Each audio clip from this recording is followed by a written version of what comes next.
Right, so welcome to the Inner Athlete Podcast, episode 2. Today I'm joined by my good friend Mike Smalley. Hello. Nice to see you. Long time no see. Long time, yeah. So these are going to be the standard questions that I asked Christina, as this is episode 2. We're not going to change anything much right now. So question number 1, how did we meet and how long have we known each other? Yeah, so we met at Taekwondo. It's at the school, isn't it? So would have been in Lanfranc. Yeah. And that would have been, what we said earlier, 2001. So 25 years now, isn't it? Incredible. Yeah. 25 years. And it's only when you say it. Yeah, when you say it out loud, you think, oh my God. And obviously I was a grown adult, so I know I'm old now. Mike was obviously a lot younger than me. And was you a teenager? Yeah. Still a teenager, yeah, right? Late teenager. So, yeah. Okay. So yeah. And I was a big grown man. But yeah, so long time ago, and it doesn't feel that long. And I said on a previous video, by the way, when we were at the school and you brought Oscar down, I actually did a very short video about that because I was in such a good mood. I came home and I was talking about when parents. Yeah, that's when you first told me about the podcast. Actually, was that lesson?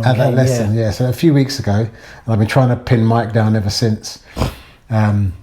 Probably more me not being organised more as much as anything else.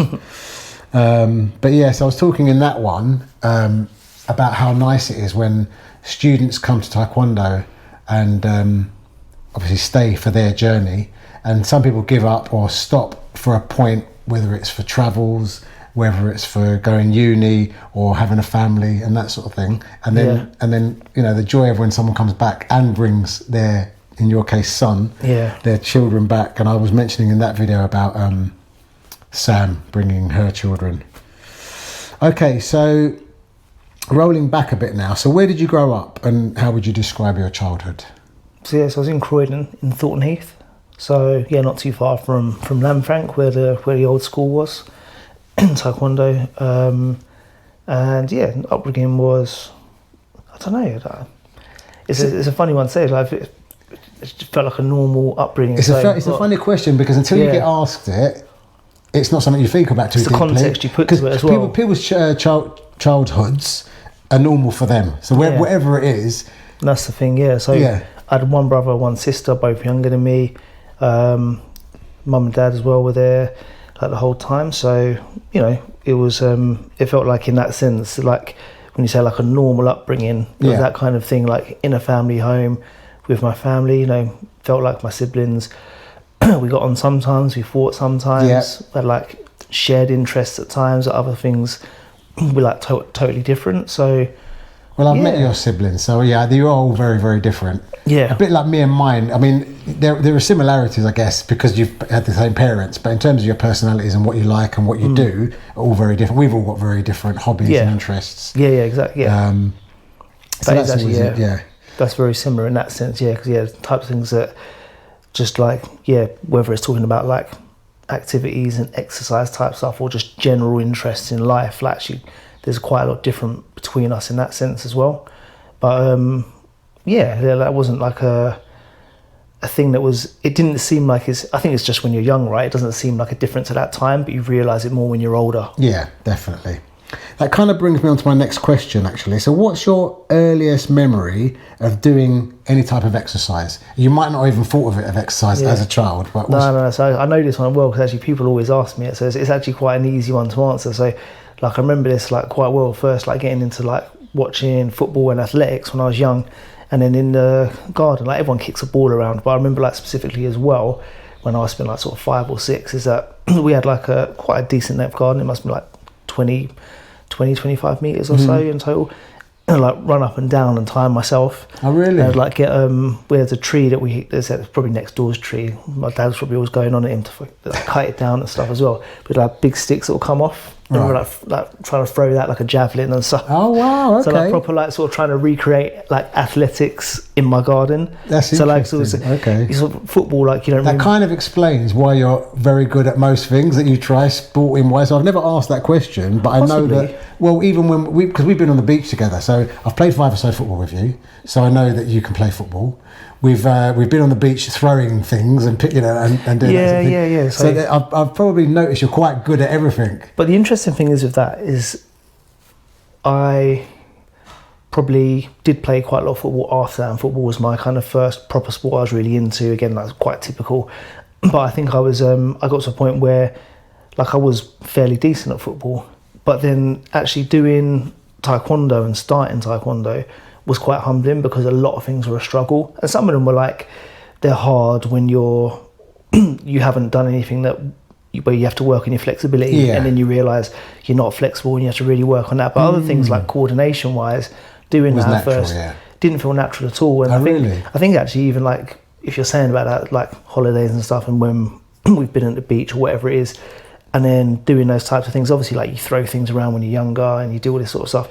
But I reckon actually probably some of my development, like sport and coordination wise, would have been down to having to be better for taekwondo in those early years. So there probably was a degree of like, I developed that when I was young, but certainly had to redevelop and develop new skills when starting taekwondo. So yeah, I think that's now, if you were to say that I can sort of try most things and kind of be okay at it, that's probably like that broad spectrum of stuff from being young to like a teenager and starting taekwondo.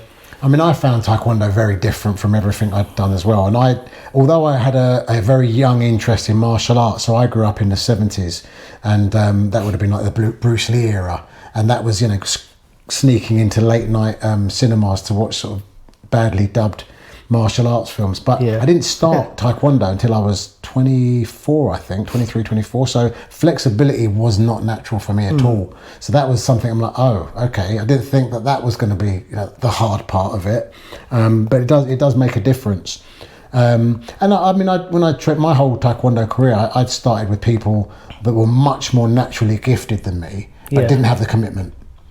Didn't have the staying power, or didn't have the, when things got a bit harder, they kind of crumbled. So I think if you want something badly enough, you've got to overcome those hurdles and try a bit harder. And sometimes, I mean, I guess some of the people that maybe found it too easy, maybe it just wasn't interesting enough because some of the stuff was easy to them. It could have been. I think that's actually quite similar for me, like, but in a similar way with people who didn't continue, but also in the group of us, what I was talking about earlier on, who sort of trained through those years together through like early 2000s to mid to late 2000s, is that there were a few of us who were a bit less natural at it and probably worked a bit harder, you would have worked harder, but then like it was like the push and pull of those who were more natural. That was like something aspirational for us, but then the commitment that we had to it maybe so think about like Andrew and Sam would have been like Andrew and Peter at first would have been the natural ones, even though, I mean, remember Peter had done taekwondo before as well, so he had a bit of a head start. But Andrew certainly being in that same time frame to begin with, and he obviously had was just much more naturally talented, and but he was hardworking. But there's always that sort of push and pull when you're in a group. That he was hardworking. He was hardworking, but obviously didn't continue. So everyone, you would have overtaken him by now, or by that point, which is a shame because he, like you say, was naturally gifted.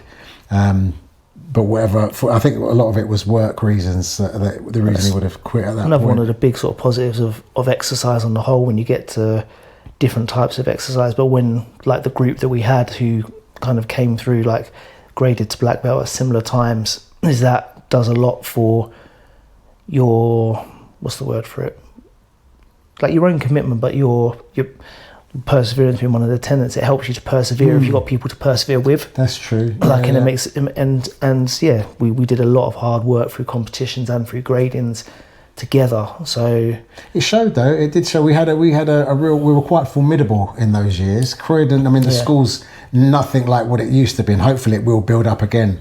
Since COVID, it kind of dropped off completely, and we've been building it from scratch. But the old colour belt team championships, like we won that in the last year before we graded as well. that was a big deal. That was a real big deal for me. That was one of the last few years, wasn't it? Real proud moment. Yeah, definitely. Real proud moment. That would have been you, Simon, Steve. Steve was about. Arif was about as well. He was Arif in the team as well? He would have been. I don't know if he was on the first team, but then obviously Hyun was about too. Yeah. He graded to Simon. Yeah, I forgot about Hyun. So Hyun was our only genuine Korean student. But he was good as well. But again, maybe not that necessarily natural, but he had some sort of, there was certain things. He had natural ability with some movements, but like then again you'd see somebody like Peter or Andrew could do the movements naturally, and like the way their timing and how they sparred and how they fought was quite natural, whereas some others maybe could pick up movements, but then putting it together is not quite as easy. Right, rolling back a little bit, just out of interest, what were the facilities like at your school in terms of sports? They weren't terrific, to be fair. So like in high school, was in West Croydon, so we didn't have any playing fields or anything. So we went to a playing fields, which we could for football and for like cross country and stuff. But on site, like it was just we had a couple of big concrete playgrounds. We had a sports hall, and there was a separate gymnasium, which again is probably pretty standard for most schools, and they had basketball courts in them as well. But like the provision for like sporting clubs and stuff, it wasn't huge. It's interesting because I've been around for obviously quite a bit longer, and I think in my era, because I was comparing it to Christina's era as well, and in my era, PE was still really, really important in primary school. It was a big thing. And it was something we did physically every day. Yeah. So it wasn't just like 2 or 3 times a week. Every day we did something, and it was a bit embarrassing because in primary school we had to train in pants and vests. It wasn't. Don't worry about shorts. You just pants and vests. Well, that was what we had to do in primary school. It was as well. If you forgot. Oh, okay. All right. Okay. So vest and pants in the I think it was probably only when we got to like what I would call the 3rd or 4th year, because we had years 1 to 4. I don't know what you would have had up to 6, wouldn't you, in primary by the time you went there? Yeah. So, by my sort of 5 and 6, we were like, hold on a minute, I think I better be wearing shorts by now. What's going on here? Sort of like, Mum, I'm not wearing pants and vests anymore. Yeah. So that was like when I described my school, that was high school itself. Mm-hmm. Primary school would have been even more basic than that. Again, it would have been just like playground area. I think it was like some like it wasn't sporting stuff. I had like did you have dedicated teachers for PE? In primary school, no, it would have been just with whoever our teacher was at the time. We actually did have like people that did it, but if they were busy, the same dinner ladies would come out and like bring out the round. PE. The dinner ladies would be bringing out the rounders bats and they were quite good. But you'd still be doing like the physical stuff every day. Yeah. They wouldn't give it up. They would just like, if the teacher wasn't there, the dinner ladies would come out and give you a beasting. And they weren't. That'd be complained about these days, isn't it? Not getting paid for this. Yeah, no, exactly. They wouldn't be doing it. No, they would roll up their sleeves and probably running around barefoot because they wouldn't have had trainers or anything.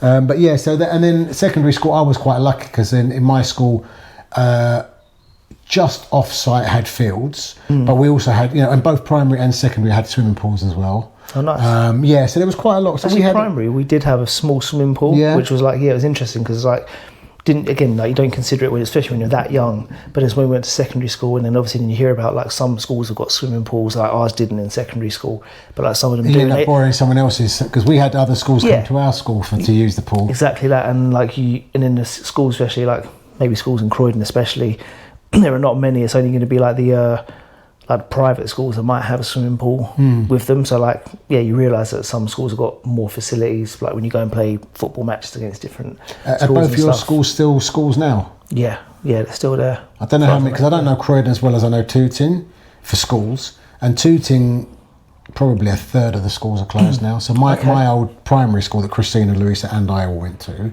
that's no longer a mainstream school. I think it's most of the buildings shut down, and it's just, there's like a special needs department, but that's about it there now.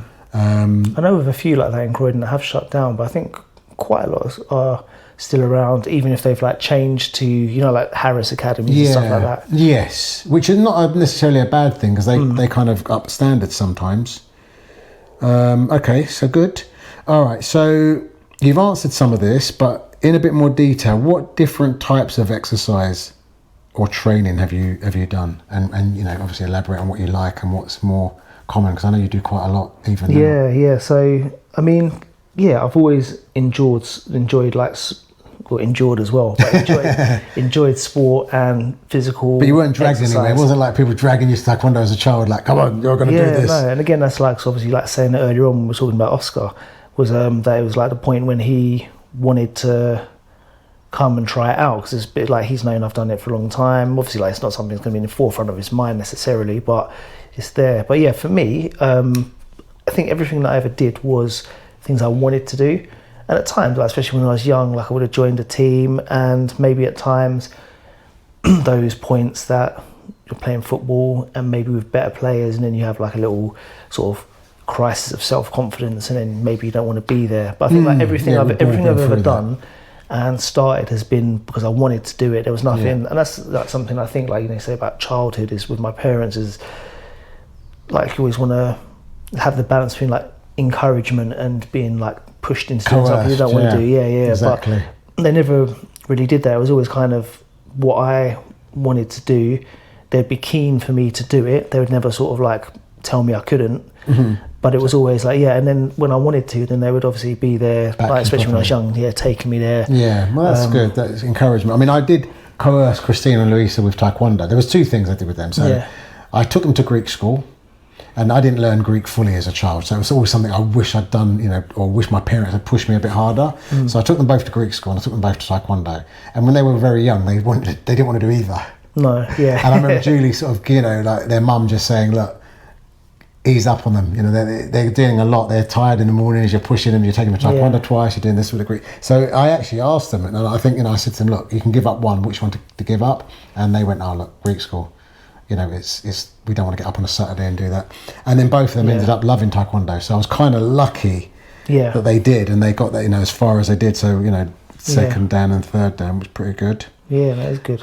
But yeah, getting back to the question, so all the different I've tried, so talked about playing football, talked about Taekwondo already, working in fitness, like the things that I do, like as a trainer and as a coach, like in the gym. Did you ever have any other job, by the way?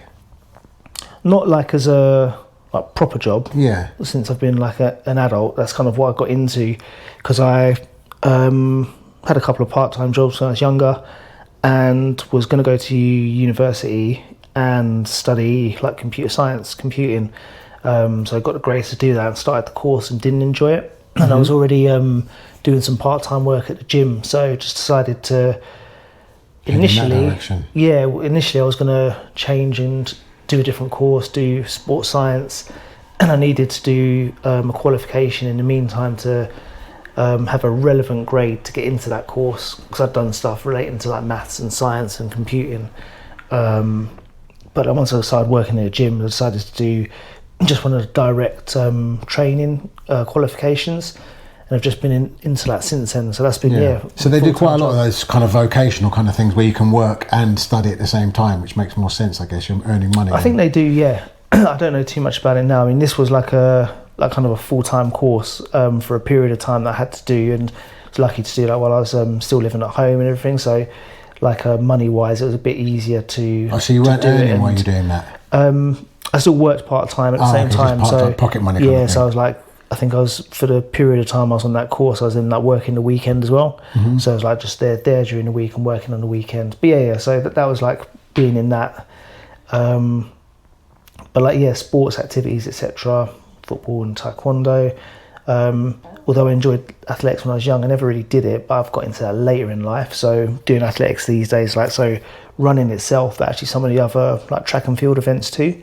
Competed in powerlifting also. Yeah, I've seen that. Pretty good. Quite. What I find quite inspiring about that is how you can be good at disciplines that don't necessarily, in my mind, work together. Like you carry quite a lot of lean muscle, but you can also run distances at fairly good times. Yeah, you know, I mean, like, so when I was... That's not normal. No, but when I was properly, like, powerlifting, I probably wasn't doing the same things in terms of what I was doing, like, running and fitness-wise, like, fitness in the cardiovascular aspect. But for a period of time, I was doing taekwondo, and I'd started doing powerlifting training, and it was managing to sort of balance those two quite well, which was, I think was actually probably of massive benefit to doing something like powerlifting, because like doing gym training on the whole, especially if you do anything that's like, you know, your typical gym training of in terms of lifting weights is quite one-dimensional. And so doing something where you have to move Be dynamic.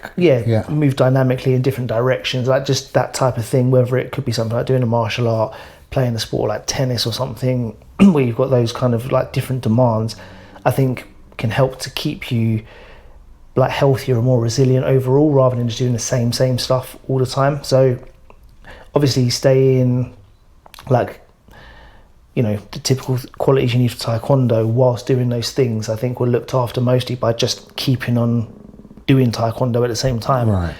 But because you were doing quite a lot all at once, and you never seemed to get any injuries, which is probably testament to how good everything was, you know. But that's actually, I think that's what I was going to say there, adding to the resilience side of it, is actually doing these different things with different qualities, built resilience like around it. So say compared to most people who do taekwondo, and all of us, all of the black belts, including Steve, me, Simon, Rakesh, have all had injury. I think you're the only one that never got that's what I was going to say, is that like, so compared to like most people who do taekwondo, but most people now who I'll do like longer distance running with, like the weights I lift and the strength I have is probably like above most people there. But then compared to people who I know in the gym and lift weights and maybe have done powerlifting as well, my ability to do distance running or do some martial arts at a pretty decent level are probably way beyond what they might do. And so the combination of those two things, I think, plays a big role in the resiliency that I have. And that, like, obviously a bit of luck comes into not getting injuries as well, but I think there's something to. Well, there's got to be preparation, and even you know, and like all your connective tissue and joints and ligaments are all got strengthened in different ways from all the different things you take on. Exactly, yeah. So I mean, I guess I'm doing a lot more variety of exercise now than I had a bit of a lapse.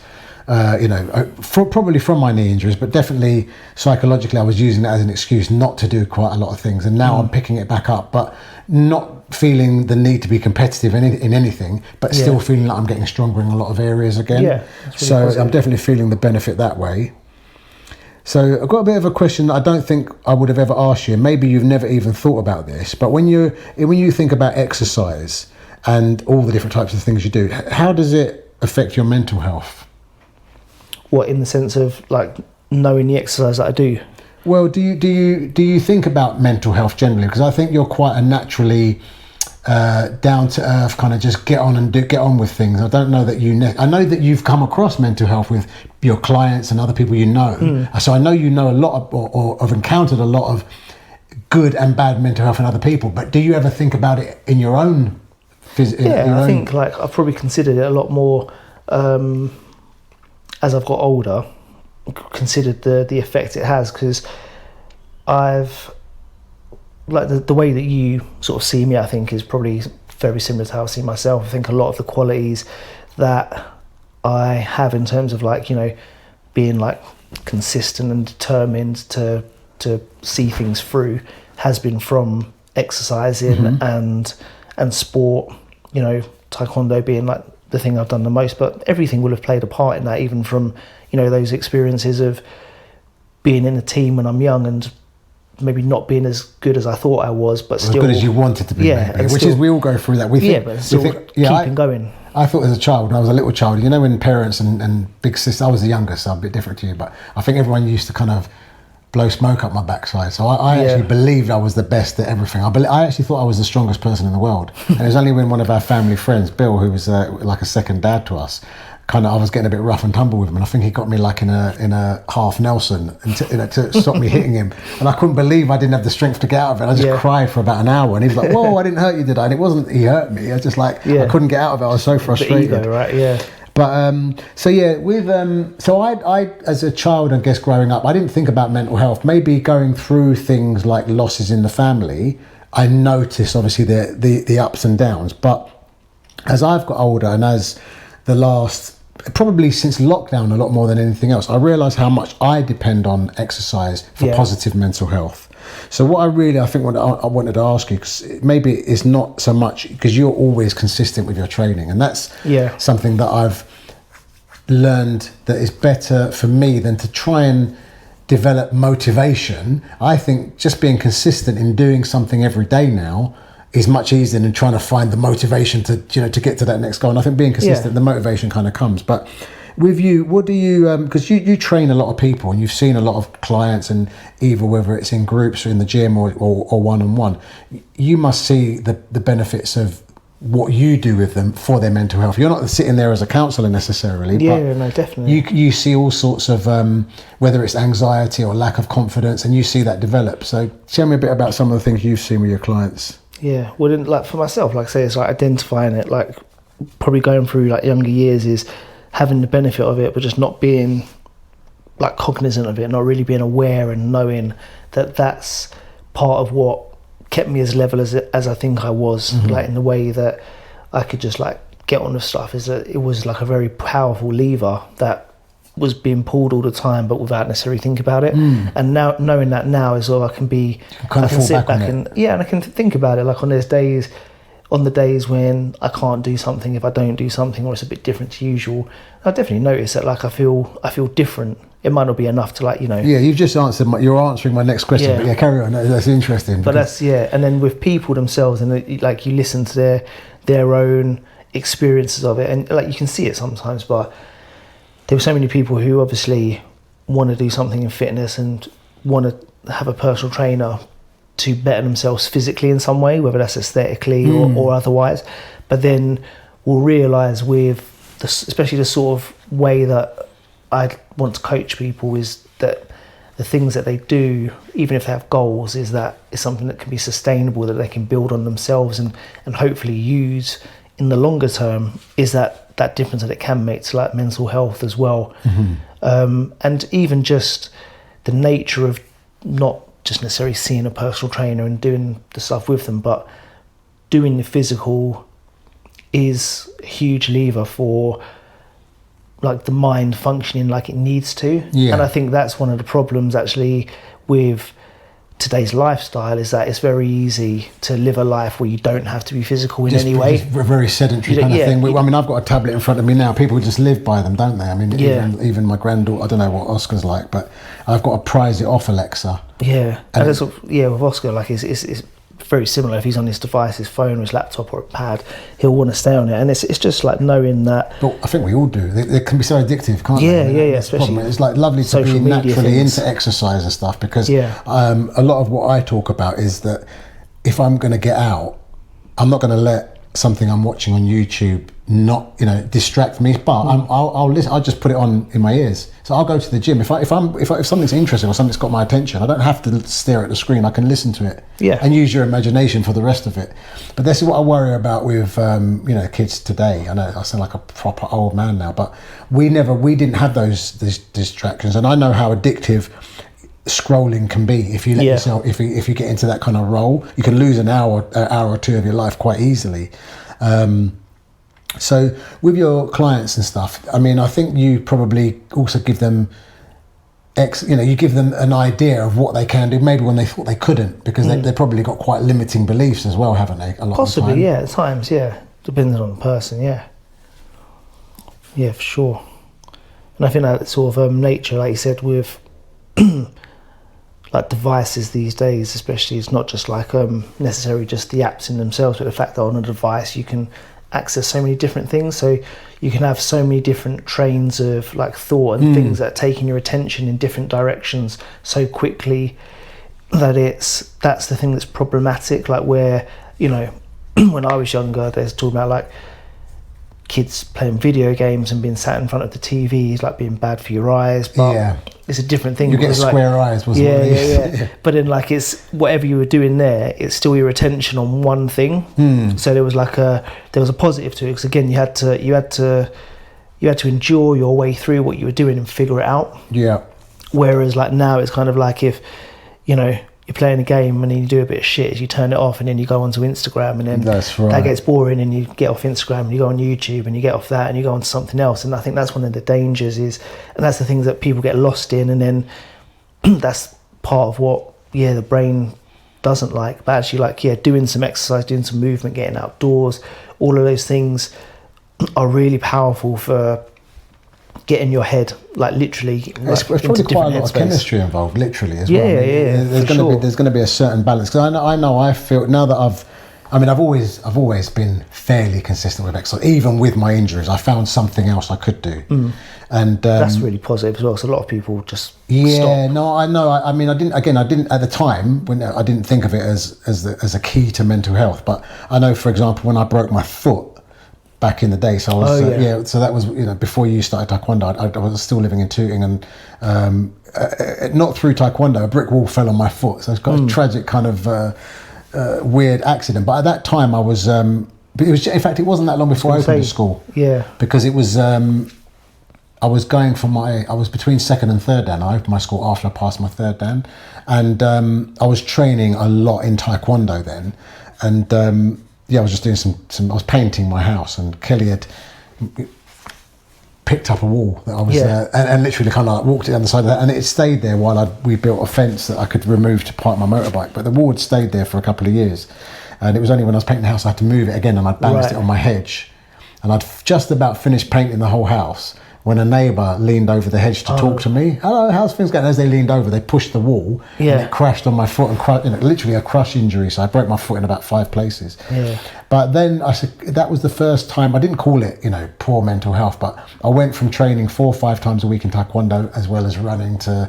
I was running from Tooting to Croydon every Sunday, doing a 10k every Sunday, just for a bit more. Yeah.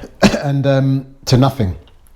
And I was getting weird heart palpitations, and everyone was, carrying. Like Kelly and Mick would come around the house and to try and cheer me up, and I was just miserable. I remember just like, "Oh, it's all right for you, lot," cussing them off, sort of thing. Yeah. And then I went to the doctor, going, "What's wrong with my heart?"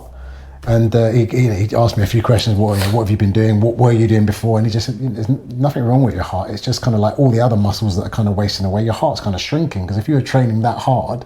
And you're doing nothing now. It's kind of like the flutters are almost as it's kind of contracting. Everything's detraining. Yeah, exactly. I remember when a cast came off my leg, it was like a stick, and I thought it would never come back. But muscle memory and all the rest of it came back fairly quickly. Right. So we've only got a couple more questions actually, because I think you've answered. Because the question I didn't really ask you was, how do you feel if you can't train? Because I don't think that happens very much.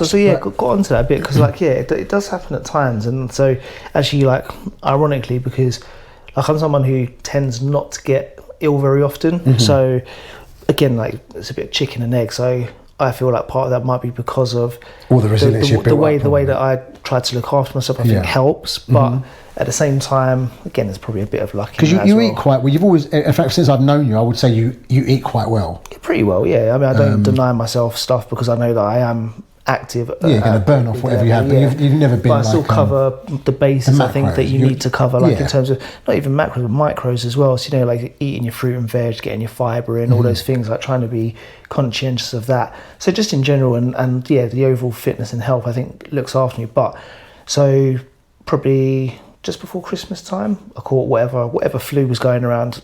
I got at that point, and it sort of knocked me for 6 a little bit.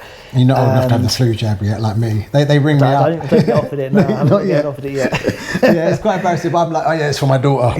My daughter's an immunosuppressor. Yes, I'll have that, and the COVID as well. Yeah, give it to me. So got that, and couldn't train for a few days, and then only actually literally. Did it properly floor you? Because I've been floored by the flu 2 or 3 times in my life, and it literally, I was bedridden for 2 days. As far as for my own reference points of doing what I do, I woke up on one morning and I had a client, and I felt rough, but I was like, I can still go in. I didn't have any other symptoms like coughing and anything like that, so I was like, I feel a bit bad, but it's like, I can do it. And it's one of the days where I jog in, so it's not a long jog, but I jog to work, jog back, because I then take Oscar to school afterwards and that. But I did that, and I was like... So you're meeting the client in the gym? Yeah, okay. I was much slower than usual, proper struggling, and then came back home and I was just feeling awful. And after that, that's interesting, because what you're saying is you went for a jog. It was a bit slow. Me, I'd be like, I was on intravenous drip. My fluids were low. But after that, sort of the rest of that day, I was sort of out for it.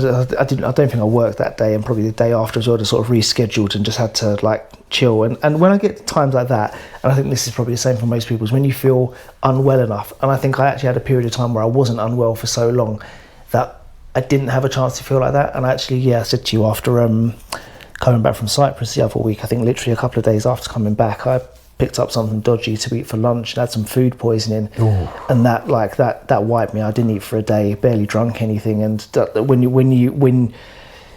feel like that, like no energy, then like not doing any exercise, like I barely moved, like for me. It must feel proper alien. And yeah, but like you don't care. But that's going off in a tangent. Like if I'm in normal everyday stuff and knowing what I normally do, I don't get to the point where I feel like I have to follow exactly what I do, like, you know, go to the gym and I have to do my plan. Like, it's not like that. I think that's because of my own experience with training and how I structure my training myself.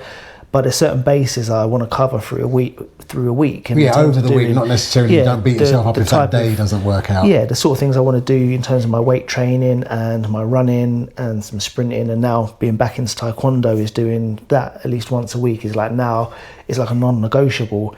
And if I can't make it to the lesson, is where can I fit something in to do that? And I can usually restructure that well through a week. But if I find that I can't do something... Actually, when obviously you had a long break, the break was about 10 years, wasn't it? And why are you bringing Oscar up and all the rest of it? But every now and again I used to get a nice little clip of you still doing some bag work, doing some jump and reverse turning kicks. So that was always nice to get those things. No, it's still in the blood. Yeah, that's it. Yeah, and it's always been a nice thing to sort of like just like dip my toe in again and see if I can still do it, because I'm trying to do these things physically in my training to be able to do stuff. Like, is it like there's only so long, and obviously like, you know, people who do bodybuilding, like it's good for them, and it's if that's their endeavour, then that's cool. But again, like it's like when you go to the gym and just lift weights and just do that stuff, it's very one-dimensional. Mm-hmm. Like even as far as most people should, and it sounds so obvious to say, but you know, just looking after your cardiovascular health by doing some cardio training, like going to the gym and doing both of those things at the very least is important. But yeah, to be able to be physically active and do things that, you know, like they're impressive full stop, but to be able to keep doing them as we get older, I think is so important. And because I like doing that, and because in my mind I want to be able to keep doing that, if I can't do some of those things the way that I might want to for that week, for that day, for example, and I know that maybe I can't make it up in a couple of days' time because I can't rejig things around, then I do feel like a little bit off if I don't do that. But you are right that I think I still train that often, and I'm active that often that so it maybe doesn't ever get like commitments that like knock you out for a day, like having to look after Oscar when you wasn't expecting it, or when he was younger maybe. Did that ever, or did you always have enough backup that you could still cover all your bases? I think I'm quite adaptable in the sense that I think maybe it speaks to the way that I do my job as well, that I can organise. I think I'm good. Because you've got a schedule, you can move things around and do what you need. Not so much that, but yeah, the schedule definitely helps, and I could always sort of find a way to make it work. And if I knew I wouldn't be doing as much for the week, then I could sort of like tally it and still find like a good minimum effective dose, which I think is a good thing for most people to have, is not to... That's definitely what I'm working on at the moment, yeah. Yeah, if you can't train, and then it's like, you think, oh, fuck it, I'm not going to do it at all. Don't do anything at all, yeah, exactly. Like finding what's going to still be effective. But I'm a good problem solver in the sense that for people, when they need something to be done and how they're going to get to it, depending on their circumstances, like I can really help with that. You're very logical, aren't you? And the way that if something comes up with their training, being able to like reorganise it. And so obviously being able to do that myself helps with my clients, being able to do it for my clients helps with myself. But then, yeah, so that's something that I've always been able to do myself. So it's a weird one, because I think that if there was a reason where it was really enforced that I couldn't do any training for whatever reason, I think I would struggle. It probably would affect my mental health, but probably, you know, touch wood, there'll be haven't had the opportunity to experience that fully. Yeah. But yeah, you'd find a way. Even when I broke my foot, I eventually clicked that there's no point. I'm going to be in a cast for 6 weeks. There's no point in sitting at home for 6 weeks. I got on my crutches and I went to the chest gym. and arms, yeah. Yeah. Exactly. And I even did like leg flies, you know, I managed to get the cast on the thing and was like doing adductors and stuff. That's what people won't do, and that's one of the problems, you know, like, so yeah, it could be any leg injury, like you say a broken foot, but you can get on there and you can do there's probably like 3-4 but, you know, like 3-4-5 leg machines that you can do, right? You can still do fairly effectively. The good thing is, one of the doctors said to me, she said, look, you're gonna have some pretty good muscle memory from you've been training for years now, you know, you're a black belt taekwondo, you know, But the other thing is, like, training the healthy leg also has an impact on the one that's not doing anything. Definitely. Again, that kind of like, that kind of synapses of everything kind of joining up. But then being told that was probably really good mentally as well. Yeah, no, right? it did. It gave me, I needed that, and I needed that doctor. Reassurance. The doctor that was talking to me about Mike, the reason I was probably getting palpitations, he was also had an athletic background, and some GPs might not necessarily their fault, but there's a couple of times in my life where it was encouraging to hear that, because when I broke my foot, the GP that was talking about the exercise was great. There was another GP that just said, "Well, of course you're going to give up taekwondo." And I said, "What? Well, yeah, you've broken your foot now. Taekwondo is a kicking art. Surely you can't do taekwondo anymore." I'm like, "Oh, you don't know me very well." But this is it. This is when people, especially like medical professionals as well, like, because like the resilience of the human, not just the human body, but the resilience of humans, like the resilience of anything on earth, really. Like anything on earth, like that's the whole reason why we're still here, right? It's because we're resilient enough to survive. Exactly. And so, like when you think, and the like whole adaptability of us, And then the other encouraging one I had is when I had my knee surgery for the second operation, and it was a real struggle to get an MRI. I knew I'd torn something because the leg was all wonky. I knew it was my cruciate ligament.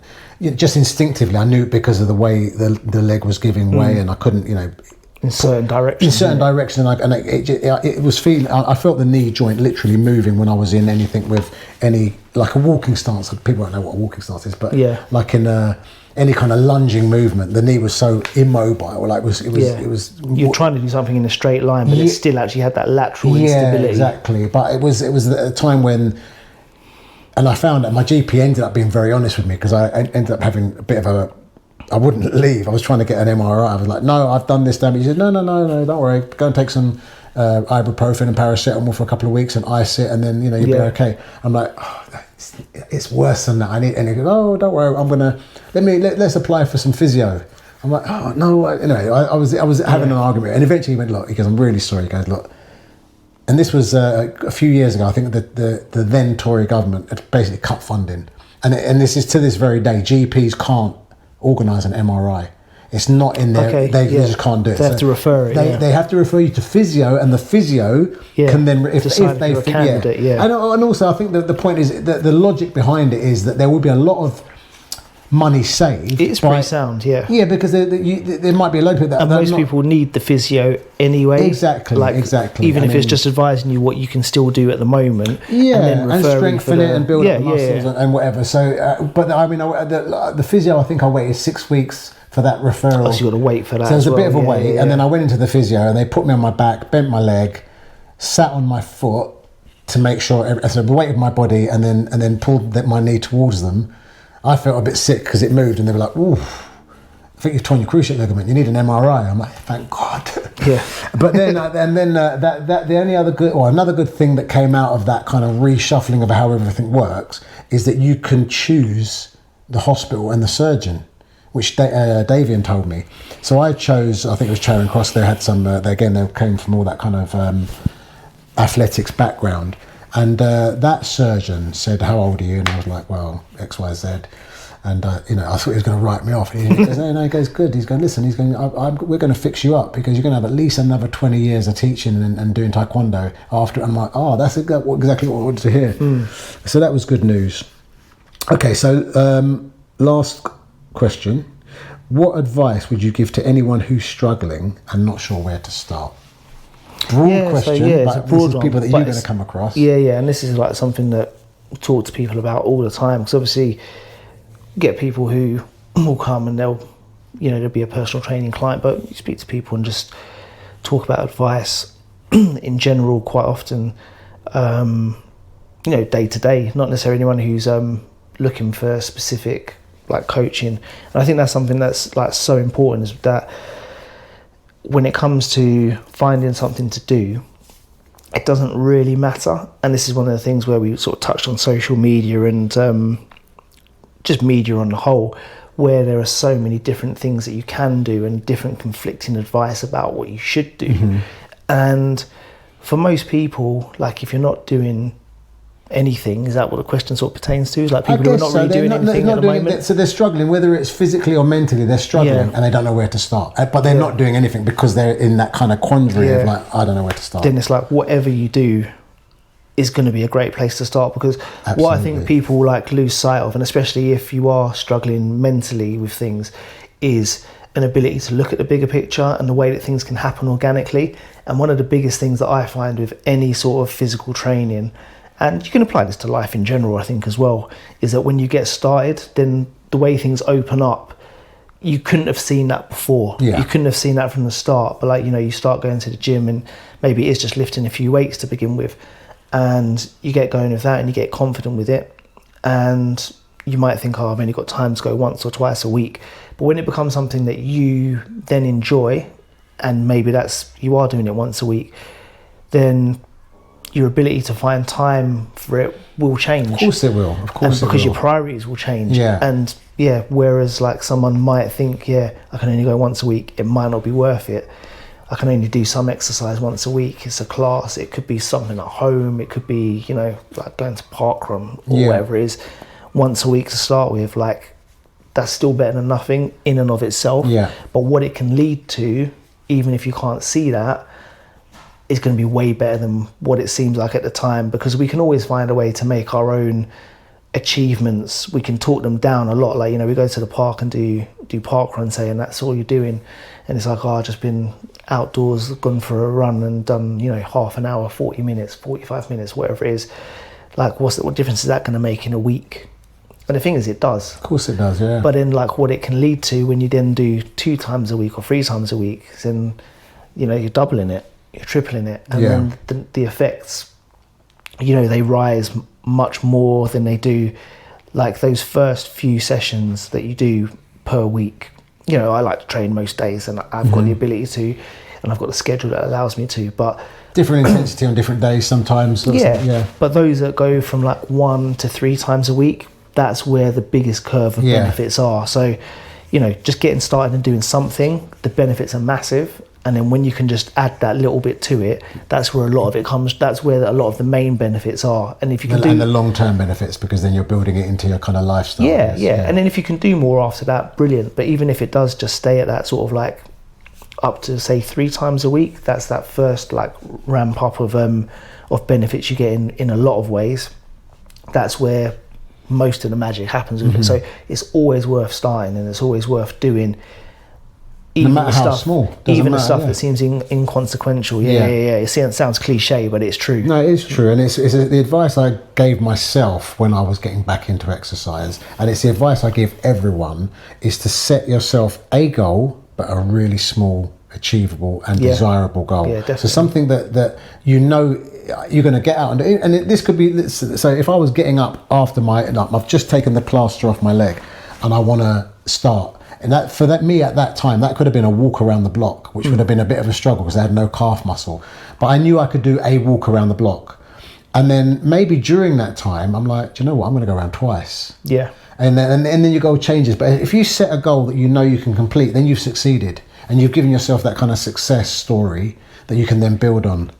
So I think you're probably, you know, singing from the same hymn sheet as me on that one. And that happens with training as well. And that's the thing, is that maybe people think that something changes. Like when you're down at that point where coming off an injury, you're talking about walking once around a block, and then you bargain with yourself and you make it twice around a block. And I can even speak to that literally today. It's like when I was running this morning, you know, like so you did a run before Taekwondo today? Yeah, I always run in the morning. So like every morning. Session there. Yeah, most mornings, but like Saturdays are normal. See, that's great, because I'm getting back into running. Yeah, and it's wiping me out. You know, just like, but I am seeing improvement. So similar to what you said to me Christmas before last, Mike challenged me very helpfully when I was kind of blaming my age on me gaining weight and not, you know, the metabolism, because it's quite an easy thing to say, because everyone says this. Oh yeah, but when you get older, your metabolism changes, and it does to a point, but we give it too much credit. You give it too much credence, and then but what Mike challenged me is like, okay, you're exercising. Are you exercising? I was like, yeah, most days. I mean, like, I'm an active person. Like, what kind of exercise? Well, I go for a 5K walk, and I think, you know, I'm paraphrasing, but you know, I think Mike said to me, yeah, but what about, have you considered the intensity? You're saying you're training, but when you were training, 10 years ago when we were all trained together, are you following the same sort of intensity? Yeah, I did have to think actually when you said it earlier on. I was trying to think about the conversation. But now, I remember the conversation now. But you know what? I chewed on that, and I'm like, nowhere near. Nowhere near. So now I've changed my training and gradually, like same as what you said. I haven't. Sorry, my cat is just clawing the shiest out of my. She's getting bored because it's like a child that doesn't get any attention. She's gonna just be naughty. But gradually, little bit by little bit, and not everything I've done in the last year has been very intentional, but I still like covering some distance on my walking. But I've started running, so I started running and walking, which I've talked about in other videos, and I explained to Mike why I did it, because I wanted to cover 5k, and I didn't want to run like an old man, so I'd like run what I felt was my jogging pace. And it is the best way to do it for most people if you're getting back into running. Yeah, I mean, it did make a difference, because what I was struggling with, because of inactivity and because of injuries, my Achilles were very tight. My breathing was awful. Yeah. But I found that I could run for. It started at 30 seconds, but my most successful run and walking was actually running for a minute and walking for a minute. And I was covering 5k in about 34 minutes by the time I'd done that. So I'm like, well, let's start running then. So now I've run. I'm down to about 32, 24. I know exactly what it is. 32 minutes, 24 seconds, right? And I want to get under 30 minutes for 5k again. But so over that last year, just changing the way I do things and wanting to do something every day, like feeling better if I've exercised every day. And that doesn't matter what it was really, but I do a bit of yoga, whether it's online yoga or go to a class. But in terms of going out and doing exercise, what I find is, you know where I walk, that kind of loop, I walk past the gym. So now, instead of doing that loop, I don't do that loop anymore. I go to the gym. Yeah. So I'm going to walk to the gym and do, even if it's a small workout. It might only be 20 minutes some days, because I've done something else. So I'm not doing big, long workouts. But you've got the same walk, but you just added 20 minutes of time. Pretty much. There might be a little bit more, a little bit less walking. But I'm on my feet and I'm in the gym and I'm working other parts of my body. And I've noticed, physically I'm changing again. Whereas I was thinking, getting older, my testosterone's lower, my muscles not going to... But there is a bit of that to it, but I'm actually quite surprised at the gains I am. But that goes to show actually, with muscle memory, when you've done it before, that's it. Is actually then tapping back into it. Mm-hmm. Like, you don't have to do as much as you think you would. Like, it doesn't have to be 10 sets for chest in one go in a session. It's like, if you do a few decent sets, and you do that a couple of times a week for any given muscle group, it's going to be enough to make a difference. Yeah, and it's going, because I probably have been, I've been a member of the gym forever, but there was a time I was only going to gym once a week. Yeah. I'm wondering why I wasn't as buff as I was when I was going 3 times a week. Or when I did, so Mike gave me a program. This is really interesting. Okay, so I've never,